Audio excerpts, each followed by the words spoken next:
Hi යාළුවනේ, අදත් ලස්සන කේක් එකක් හදමුද? මේක ග්‍රෑම් 500 චොකලට් කේක් එකක්.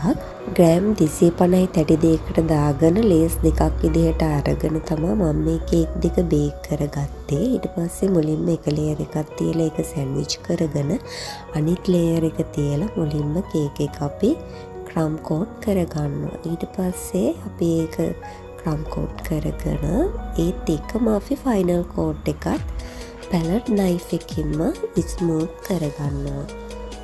පයිපින් බෑග් එකට දාලා කරනවට වඩා පැලට් නයිෆ් එකෙන්